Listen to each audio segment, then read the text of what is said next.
Oui, bonjour tout le monde, c'est un plaisir d'être ici. Merci Donald de nous recevoir, puis de nous recevoir ici, parce que s'il y a un lieu qui personnalise un petit peu le genre d'action qu'on a eu depuis quelques années, depuis qu'on est au gouvernement, c'est bien ici au parc de Bécancour avec tous les projets qu'on a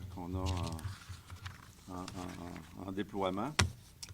D'abord, ce qui est important, ce matin, on est avec vous, puis on vient faire un bilan de ce qu'on a fait au centre du Québec, mais il faut toujours se rappeler qu'on est dans un contexte de pandémie, puis c'est sûr que l'objectif ce matin, c'est pas de rappeler toutes les choses qu'on a pu faire dans le cadre de la pandémie pour venir en soutien aux municipalités, aux entreprises, aux citoyens, tout ça.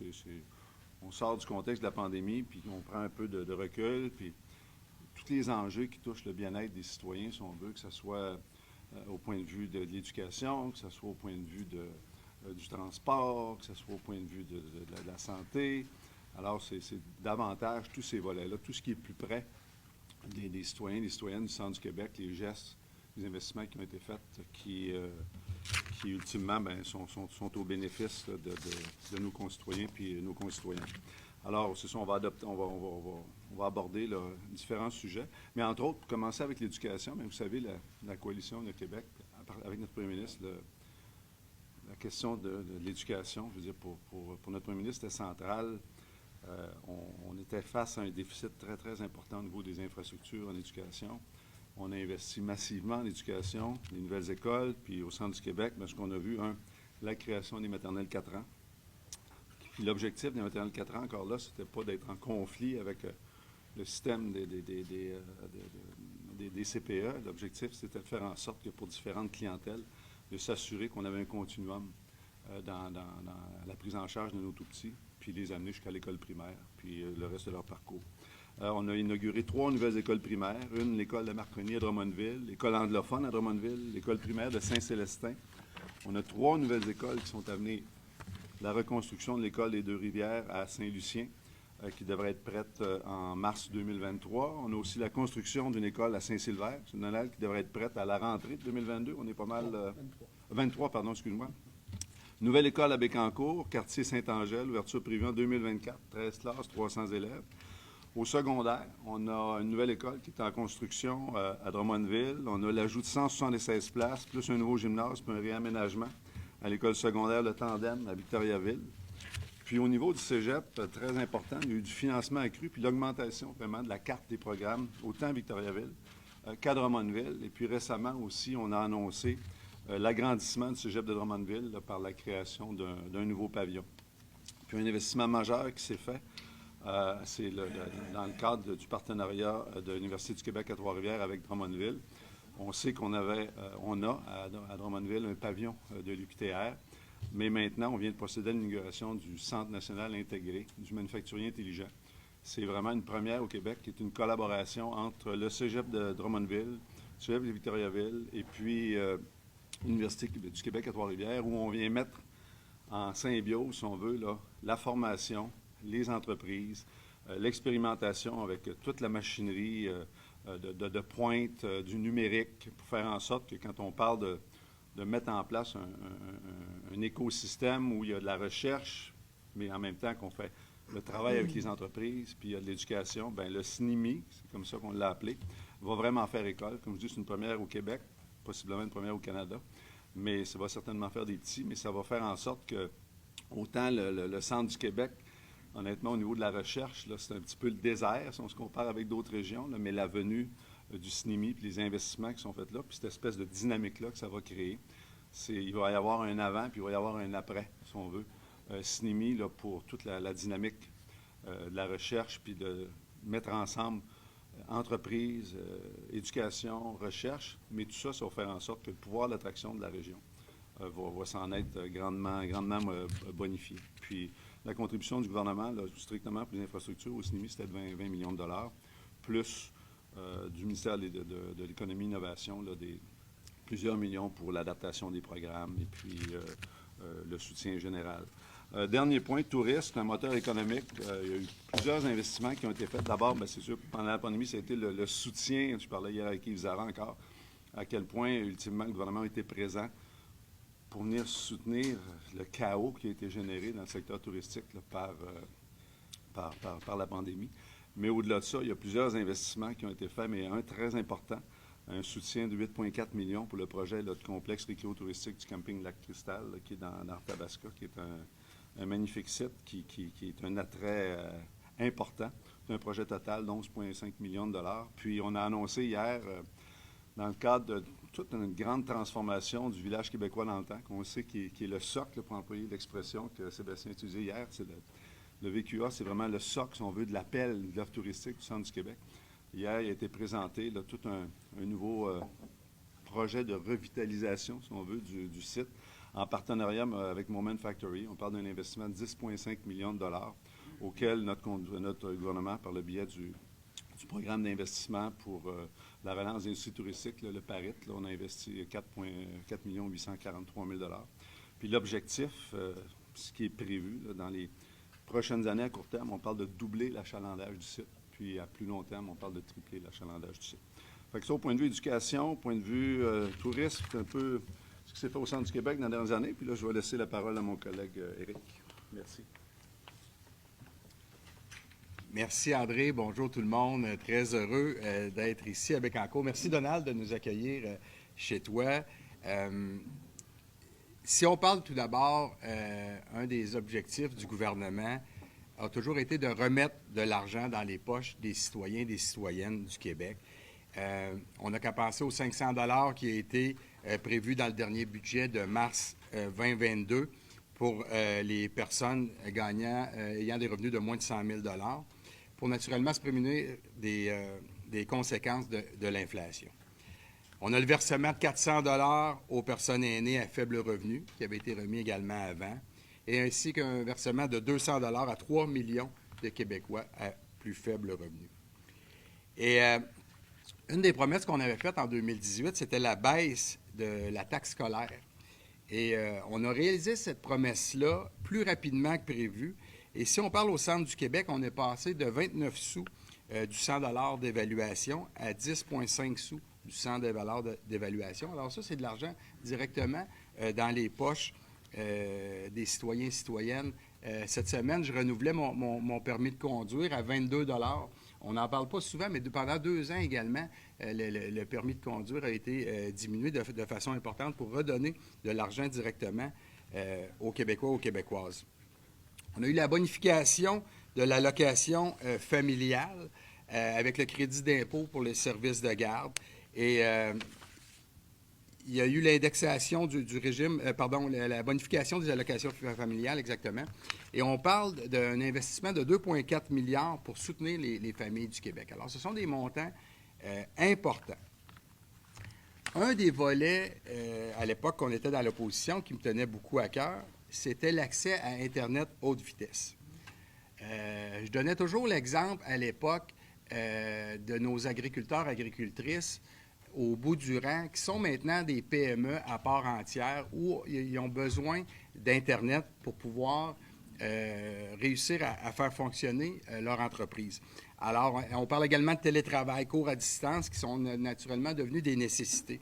Et notre gouvernement a pris les grands moyens pour s'assurer que tous les Québécois et Québécoises aient accès à Internet. Et si on parle du Centre du Québec, bien, c'est un investissement de 50 millions pour 7 000 foyers de la région qui seront finis de brancher là, au cours des prochains mois. 2 compagnies bien connues qui ont décroché les contrats ici au Centre du Québec. On parle de Sogetel et Cogeco.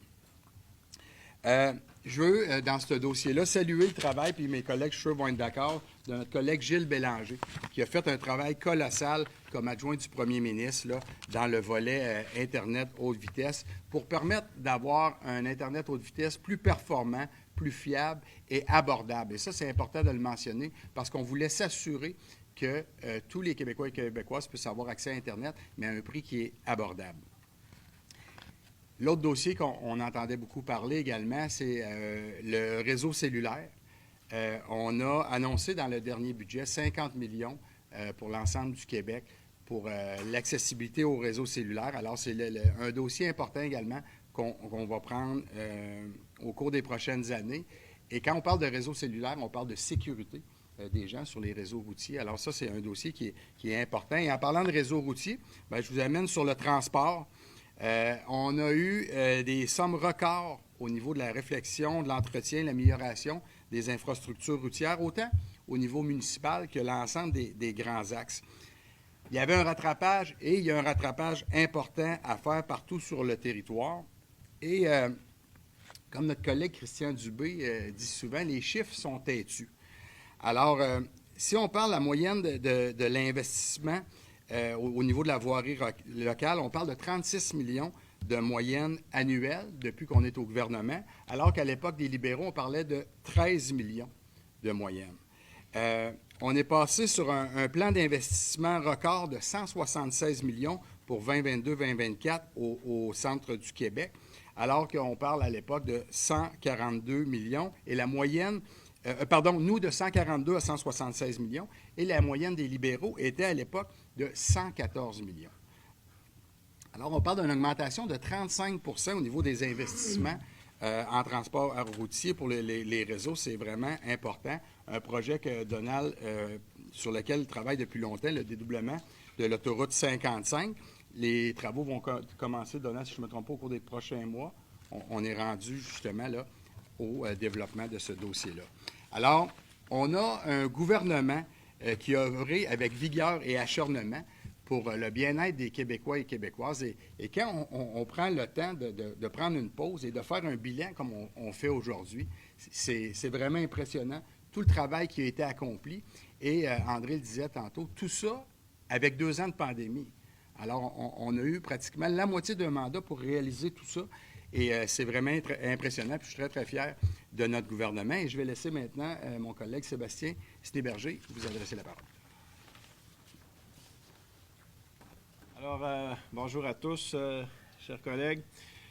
Moi, je vais parler de 3 sujets. Le premier, les garderies. Ça a fait beaucoup parler dans les médias.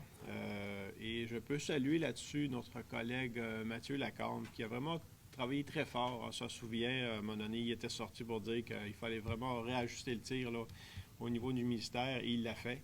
Alors, il a réduit le nombre de paliers là, pour justement l'attribution de places à garderie. Ce qui a fait en sorte qu'actuellement, au niveau du centre du Québec, c'est quand même 1360 places qui sont réalisées ou en voie de l'être d'ici 2024. Alors, c'est beaucoup de places. Et aussi, il faut rappeler que souvent, dans le passé, il y avait eu des annonces de CPE qui n'ont jamais vu le jour dû au manque de financement. C'est-à-dire, quand je parle de financement, c'est-à-dire que c'était dans le projet, c'était le groupe ou l'organisme qui avait soumis un projet n'était pas capable de réunir les sommes amassées pour bâtir l'emplacement. Alors, juste avec ça, je prends un exemple, les financements des infrastructures là-dessus ont augmenté à 60 %, ce qui veut dire qu'une infrastructure auparavant qui était financée à 1,7 million, maintenant elle bénéficie de 2,9 millions pour faire une garderie de 80 places. Alors, c'est vraiment une différence et pour ça que c'est maintenant, quand il y a des annonces, bien, ils ont 2 ans pour monter le projet, pour finaliser le projet. Fait que c'est une très grosse différence et ça fait un impact direct au niveau des familles pour avoir des places. Ensuite, au niveau de la santé, on a déposé le projet de loi 28 en 2019 pour avoir une plus grande autonomie au niveau du centre du Québec. On a de ça est devenu une direction générale adjointe ici au centre du Québec. Nous avons aussi mis en place 2 maisons des aînés, dont une à Victoriaville et l'autre à Drummondville.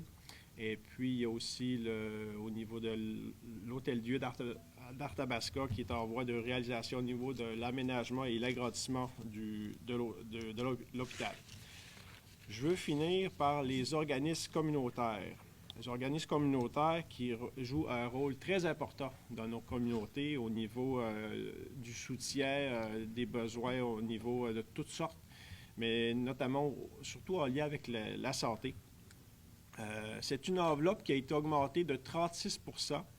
Et ici, au Québec, avec justement le projet de loi 28, on a aussi fait un réajustement parce qu'il y avait un débalancement avec la Mauricie. Alors, en plus du 36 %, il y a eu un réajustement qui avait été fait, ce qui fait en sorte que les organismes communautaires sont beaucoup mieux financés aujourd'hui. Juste à titre d'exemple, vous prenez la Société d'Alzheimer Centre du Québec. On a travaillé très fort pour maintenant avoir un budget récurrent de plus de 500 000 annuellement. Ce qui fait en sorte qu'on sait tous les problématiques du vieillissement de la population et de l'augmentation du nombre de personnes qui sont malheureusement atteintes d'Alzheimer. Alors, c'est ces sociétés comme ça qui peuvent prendre en charge non seulement les personnes, mais aussi encadrer les personnes qui entourent au niveau de la famille. Aussi, les sommes en doublé, vous savez tous que chaque député soutient l'action bénévole, ce qu'on dit des fois le budget discrétionnaire des députés. Et avec la pandémie, nous avons doublé ces sommes-là. Alors, chaque député maintenant dispose d'un budget qui est doublé. Alors, ces fois, on fait une petite différence parce que chaque député, peu importe le parti qu'il est, connaît bien son milieu et puis des fois, il peut faire la différence des fois sur des différents projets et c'est pas toujours des grandes sommes que ces organismes ou le projet a besoin, mais il vient faire la différence. C'est tout un apport important. Et puis aussi, je voudrais finaliser au niveau de l'apport des organismes communautaires, c'est qu'au niveau du plan gouvernemental en matière communautaire 2022-2027, c'est 1,1 milliard qui va être distribué au travail des organismes communautaires. Alors, c'est un budget qui est là pour les organismes et que ça fait en sorte que ces organismes-là disposent d'un budget à long terme et ça donne une autonomie, mais aussi une stabilité au réseau. Voilà. Alors là, je vous présente, et non le moins, le député de la région ici, le Nicolet-Bécancour, M. Donald Martel. Artiste peintre. Excuse-moi. Bonjour tout le monde. Je veux saluer mes collègues. Merci de votre présence aussi. Je disais à mes collègues quand on discutait où est-ce qu'on va faire la réunion, la conférence de presse. J'ai parlé d'ici parce que c'est un endroit pour lequel je suis très, très fier. Les gars n'étaient jamais venus visiter. On va faire une petite visite après. Puis je disais aussi, on a une belle participation des médias. Fait que je veux vous remercier de votre présence aujourd'hui. Juste avant de faire mon petit laïus, je veux publiquement saluer Maurice Richard. Maurice, ça fait longtemps que je connais Maurice, ça fait plus que 20 ans. Je ne rajeunis pas Maurice, là, mais ça fait longtemps que je connais Maurice. Puis le parc industriel, c'était comme, comment je peux dire ça?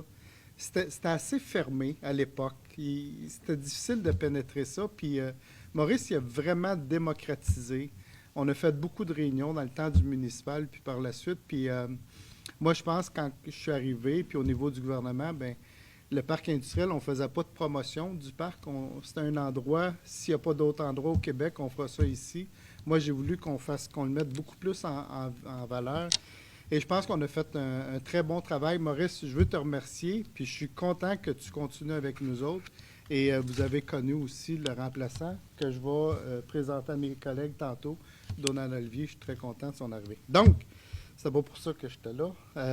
Au cours des 4 dernières années, le ministère de l'Économie, de l'Innovation et Investissement Québec ont investi environ le double de ce qui se faisait auparavant dans nos entreprises et nos économies régionales si on fait la comparaison avec le dernier gouvernement libéral.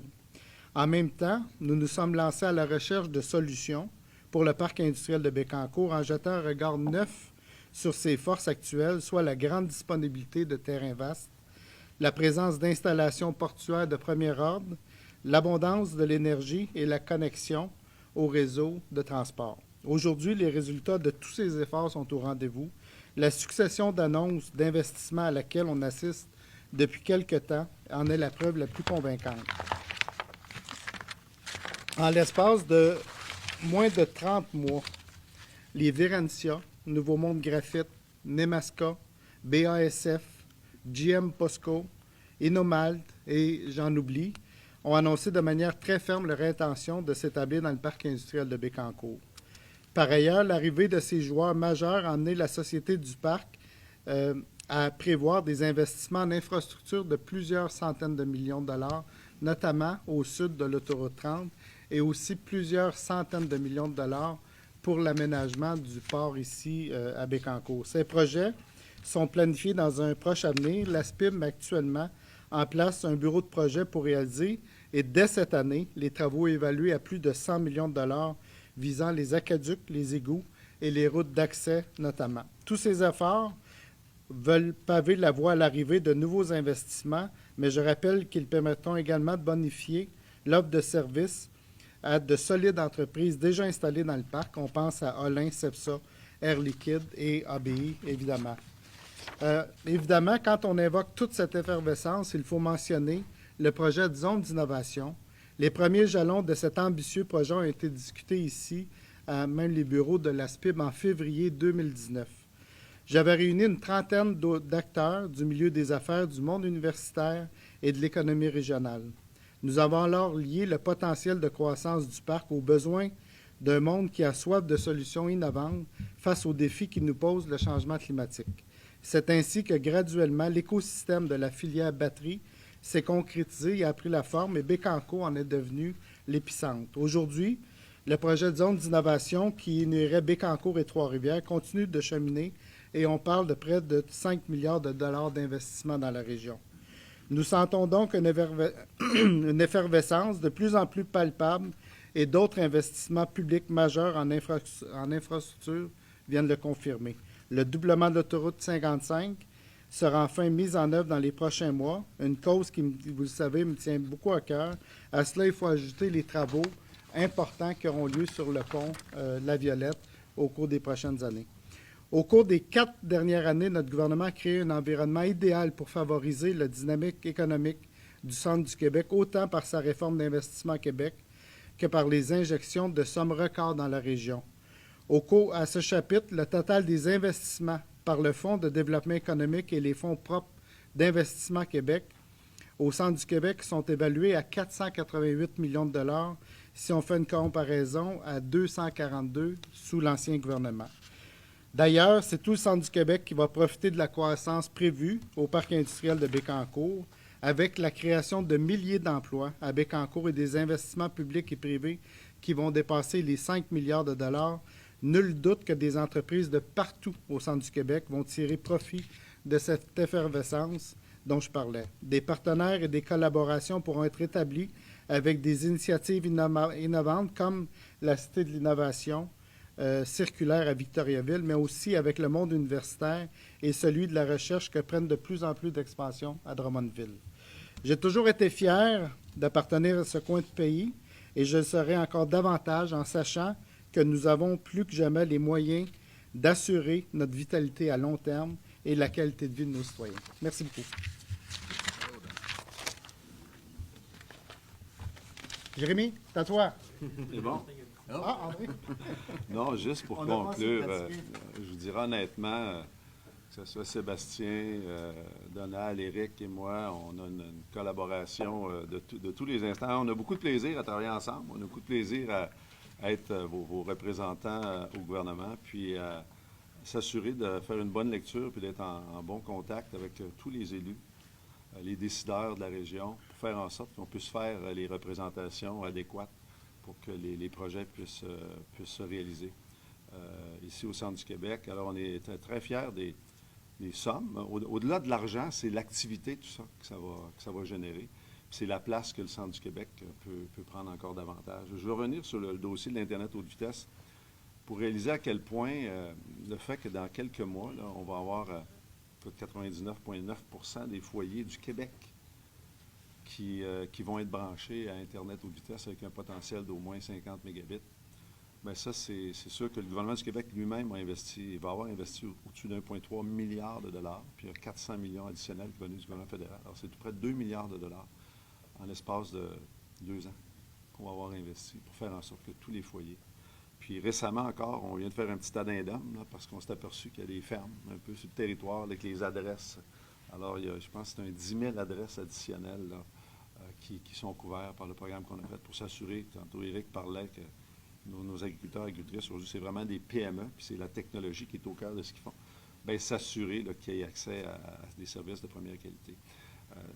Projet de loi numéro 1 que mon collègue Mathieu Lacombe a déposé pour les services de garde, là, jusqu'à maintenant, il n'y avait aucune obligation pour les milieux de faire en sorte de suivre la demande du milieu pour créer des places. Fait que là, non seulement on a annoncé qu'on allait couvrir toutes les places qui arrivaient, mais on a mis dans la loi aussi l'obligation pour le gouvernement et les communautés d'être proactive pour anticiper puis avoir la capacité de mettre en place des services de garde. Fait que ce qu'on a vécu depuis 25 ans, c'est-à-dire un besoin qui augmente plus rapidement que l'offre de services, bien, on va l'avoir colmaté, mais deuxièmement, on va avoir mis en place l'environnement qui va faire en sorte qu'on n'aura plus à faire face à ces situations-là. Écoutez, alors, très heureux d'être avec vous ce matin. Donald parlait encore du parc de Bécancour ici. Ce qui se passe, là, littéralement, ça va devenir l'épicentre d'un nouveau dynamisme économique au Québec. Toute la question de la filière batterie, puis ce qui veut venir se joindre à ça, l'impact que ça va avoir pour le centre du Québec, après ça pour le Québec tout entier, là, on a peine à imaginer à quoi ça va ressembler dans 10 ans, dans 15 ans, là, mais c'est vraiment extraordinaire que le cœur de tout ça, l'épicentre de tout ça, ça soit ici chez nous, au parc de Bécancour. Alors, merci de votre présence ce matin.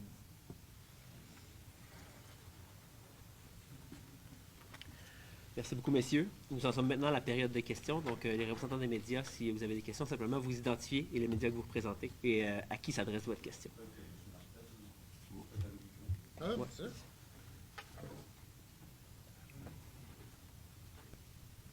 La zone d'innovation, est-ce que c'est acquis que ce ne soit pas annoncé avant les élections ou c'est encore possible? Le ministre devrait faire des déclarations à cet effet-là, je pense, au courant de la semaine prochaine. Moi, j'ai toujours dit que les zones d'innovation, ce ne serait pas une bébelle politique.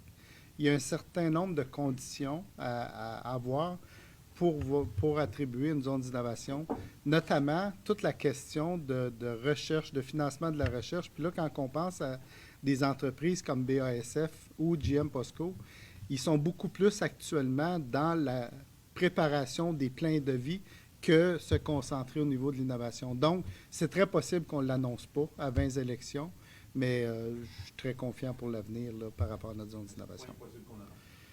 Ça serait étonnant qu'on l'annonce avant les élections. Vous avez entendu le premier ministre qui a dit qu'on ne voulait pas faire d'annonce après le 1er juillet, donc on ne garochera rien. Je pense qu'on fait les choses dans le bon ordre. Le doublement de 55, bon, on parlait d'une annonce la semaine prochaine. Ce serait dans quel ordre? Dans le sens qu'on a déjà annoncé quasiment le doublement plusieurs fois. Là, ce serait quoi l'annonce? Il va falloir malheureusement attendre M. Bonnardel, mais je peux vous confirmer que M. François Bonnardel va être ici le 23 juin.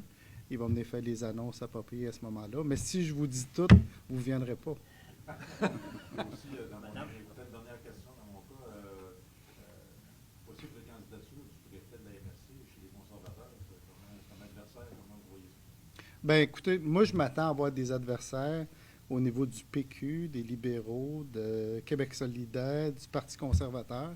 Donc, on est dans une démocratie. On est chanceux de vivre dans cette démocratie-là. Fait que c'est pas moi qui va choisir mes adversaires, mais vous pouvez être certain que je vais mener une bataille très... puis je suis très, très fier du bilan qu'on va pouvoir présenter.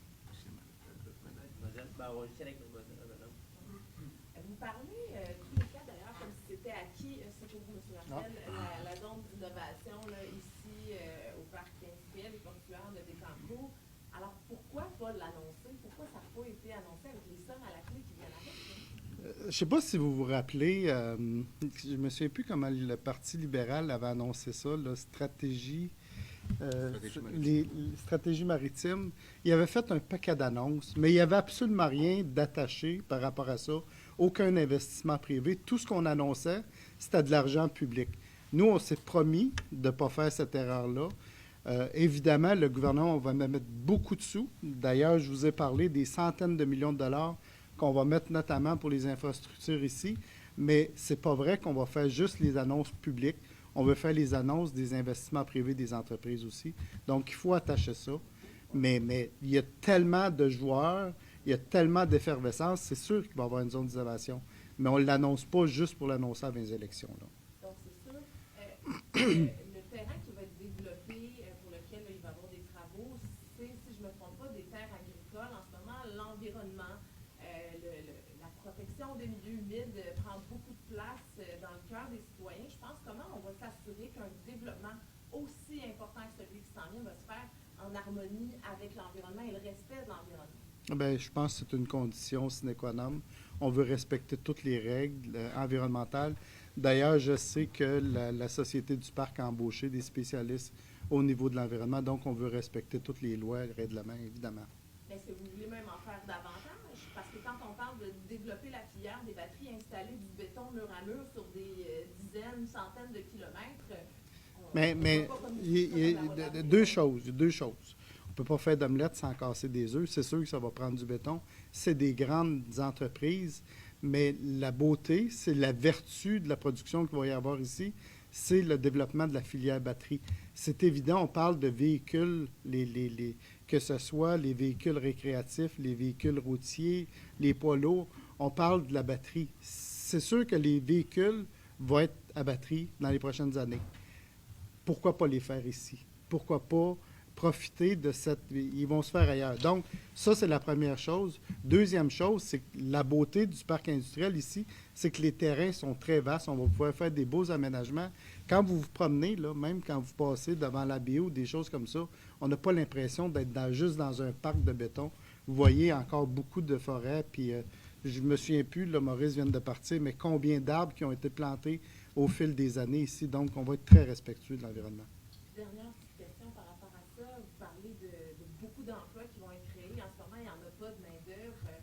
Là, on a des annonces, tout ça va se construire, mais comment est-ce qu'on va s'assurer d'avoir la main-d'œuvre puis d'avoir aussi, ne serait-ce que les maisons, là, à Nicolet, les infrastructures pour accueillir tous ces gens?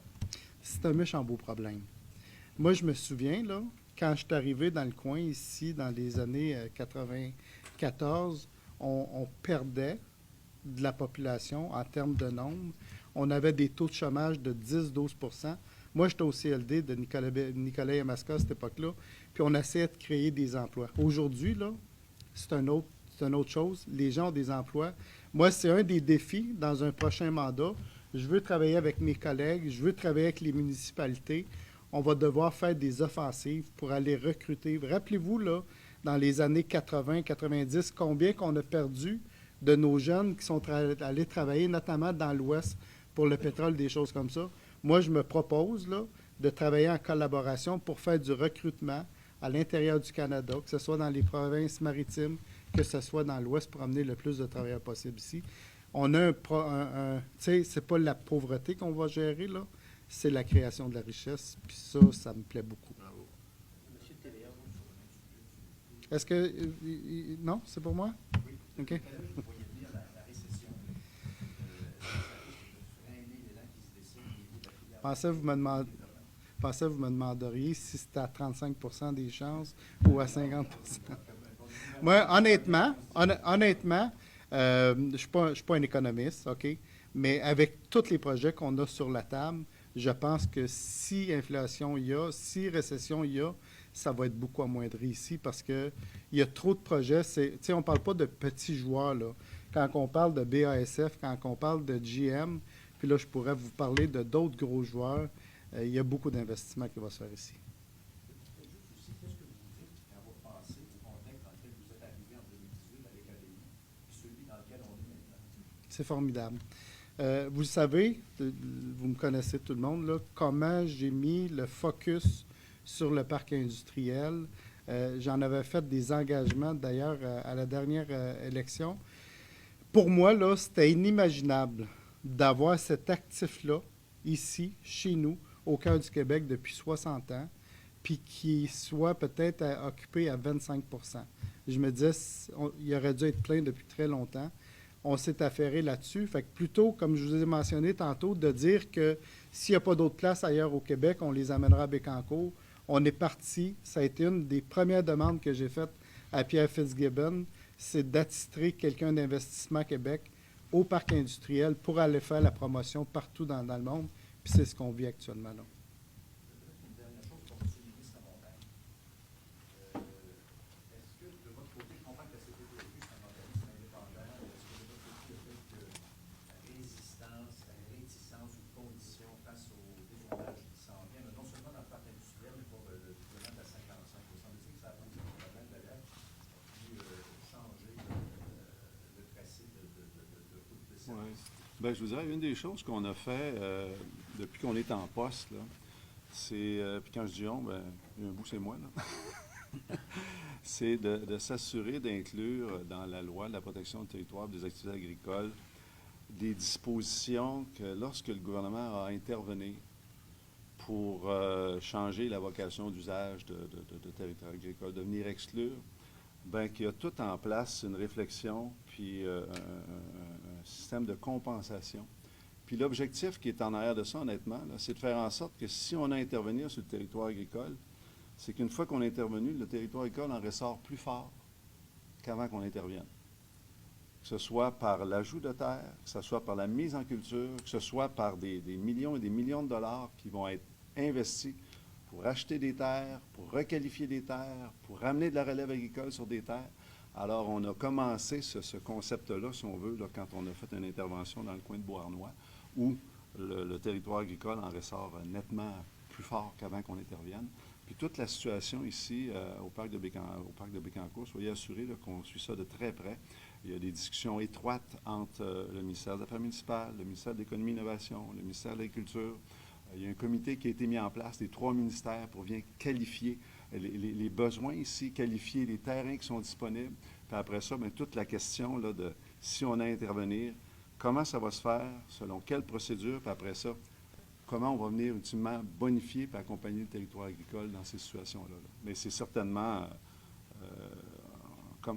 c'est une opportunité extraordinaire qui est ici, au parc de Bécancour, avec ce qui s'en vient. Mais en même temps, il ne faut pas que ça nous fasse perdre de vue ce patrimoine-là qu'on a. L'agriculture, c'est un patrimoine qui est déterminé. Alors, on a une obligation, puis on assume cette obligation-là, là, d'en prendre le plus grand soin là, à travers les gestes qu'on va poser dans les mois et les années qui s'en viennent. Pour vous aussi, en 2018, l'une des revendications du monde municipal, des organisations, c'était d'accroître le pouvoir décisionnel du centre du Québec, notamment par l'intermédiaire des directions régionales. Ce que j'entends, c'est qu'il n'y a pas grand-chose qui a changé. Ce que j'entends des élus, qu'est-ce qui a changé depuis 2018 à cet égard-là? Bien, je vous dirais, ce qui a changé, première des choses, c'est que vous avez un gouvernement qui est en action. Puis, si on commence à faire la liste là, de tous les gestes qu'on pose, bien, à l'origine de cette liste-là de gestes qu'on pose, là, il y a des Sébastien, il y a des Éric, il y a des Donald, il y a des André, que tous les jours, on est en discussion avec nos collègues qui font qu'on génère de l'action sur le territoire. Fait qu'au-delà des structures et tout ça, là, ce qu'on peut remarquer, c'est qu'il y a beaucoup d'actions. Puis cette action-là, c'est parce qu'on est un gouvernement d'action, au bénéfice des communautés. Là. Si tu me permets, André, je pourrais rajouter notamment un des enjeux qu'il y avait, c'était par rapport au CIUS. Hein? On avait demandé la possibilité peut-être de faire 2 CIUS, un pour la Mauricie, Centre du Québec.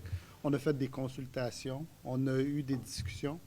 Et ce qu'on a proposé, à mon avis, puis je pense que c'est l'opinion de mes collègues, ça a été très profitable de profiter d'un gros CIUS, mais avec une autonomie au niveau régional. Ça nous a permis aussi d'avoir une équité, notamment au niveau de l'enveloppe du PESOC pour les organismes communautaires. C'est au-dessus d'1 million par année de plus qu'on a pu donner à nos organismes du coin. Donc, je pense qu'on a fait un bon travail là-dedans, puis on n'a pas hésité à consulter notamment les élus municipaux dans tout ça. Puisque vous parlez du CIUS, ça va pas bien du tout là, dans le centre du Québec d'un point de vue santé.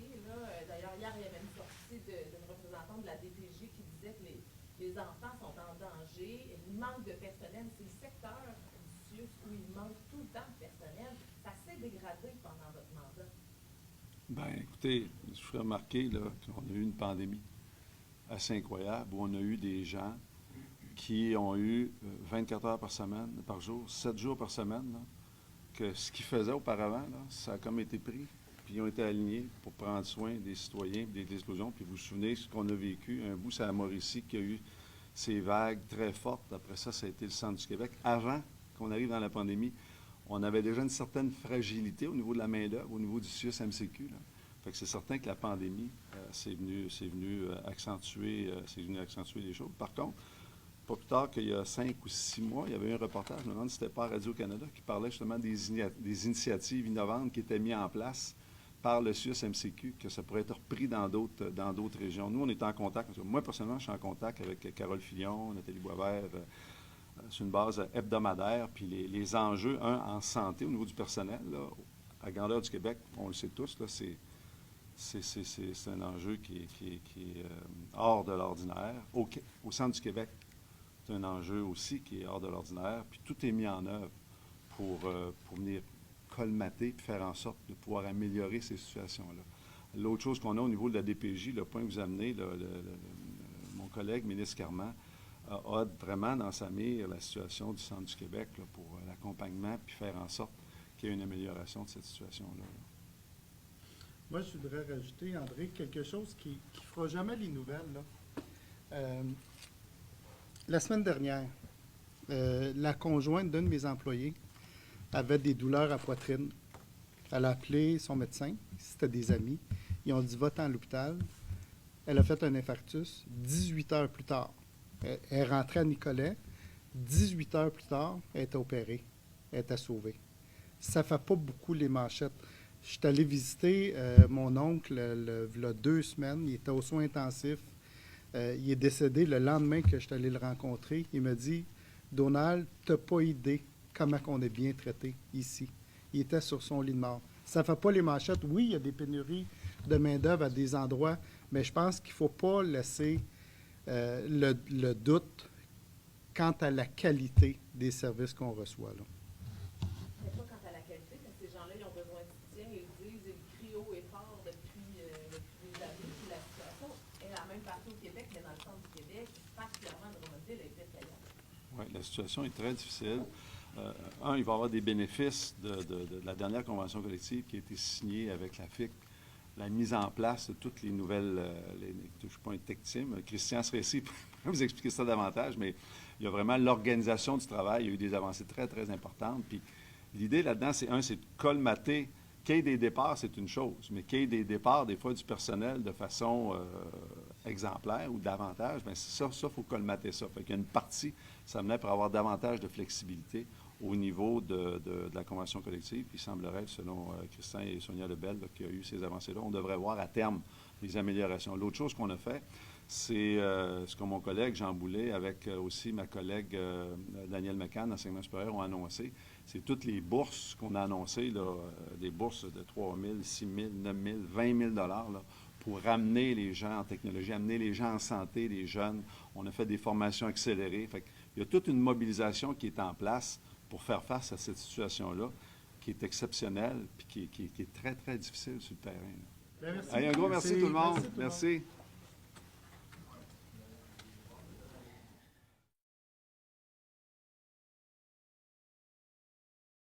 Alors ici François Poisson pour Télécœur à la Société du Parc industriel et portuaire de Bécancour. Je suis avec notre député du comté de Nicolet-Bécancour, Donald Martel. Bonjour Donald. Bonjour François. Alors ce matin, il y avait le bilan des 4 députés de la CAQ du centre du Québec. Vous avez un peu saupoudré entre vous les annonces, en fait ce que vous aviez fait, vos accomplissements là, pendant le dernier mandat. Est-ce que vous pouvez nous ramasser ça là, pour ce qui a été fait vraiment pour le comté ici? Bien, essentiellement, moi, j'ai beaucoup parlé du parc industriel. J'ai parlé d'investissement public pour recevoir toute la filière batterie. On parle de centaines de millions de dollars. Actuellement, on a des projets pour à peu près 5 milliards qui viennent du privé pour différentes entreprises. On parle de milliers de nouveaux emplois. Donc, on a fait le bilan de ça, mais on a parlé aussi des travaux d'infrastructures importantes, notamment ce qu'il va y avoir sur le pont La Violette, ce qu'il va y avoir au niveau de l'autoroute 55. Les nouvelles écoles à Saint-Célestin, très belle école. On est en train d'en construire une à Saint-Sylvère. On va en construire une aussi à Bécancour. Puis ce que je faisais remarquer, c'est que moi, je suis arrivé sur le territoire ici en 1994. Puis à cette époque-là, on parlait beaucoup plus de fermer des écoles. On perdait de la population année après année. Là, on a une effervescence dans la région qui est, on peut être fier. Alors ça, c'est ce qui a été fait. Qu'est-ce qu'on aurait voulu faire de plus, disons? Bien, je pense qu'un mandat, 4 ans, ça passe quand même assez vite. Hein? C'est notre premier mandat au gouvernement. Je pense qu'il faut continuer, il faut compléter. Là, c'est toute la stratégie qui a été mise en place. On est allé chercher les bons joueurs. Là, ce que j'ai hâte, c'est de voir les pépines, de voir toute la construction qui va se faire ici. Puis, tantôt, j'avais une question par rapport au niveau environnemental versus... Il faut savoir que le développement de la filière batterie, ça répond aux besoins environnementaux, Mais la philosophie qu'on a ici dans le parc industriel, c'est que ce soit des beaux endroits, qu'on préserve les milieux naturels. Maurice Richard disait qu'il avait planté quelque chose comme 750 000 arbres dans les dernières années. Donc, c'est important qu'on ait un look quand même assez naturel ici. Là, vous amenez vos confrères députés des autres comtés visiter le parc industriel. Alors, je vous souhaite une bonne visite, Donald Martel. Merci beaucoup. Puis, vous savez que depuis qu'on est au pouvoir, j'ai invité le premier ministre, le ministre de l'Environnement, Pierre Fitzgibbon de l'Économie. Il est venu je ne sais pas combien de fois. Tous les cabinets qui ont un lien, ils sont venus faire la visite. Donc, il n'y a jamais un gouvernement qui a entendu parler autant du parc industriel que notre gouvernement. Alors, merci. Merci beaucoup. Bonne journée. Merci. Merci.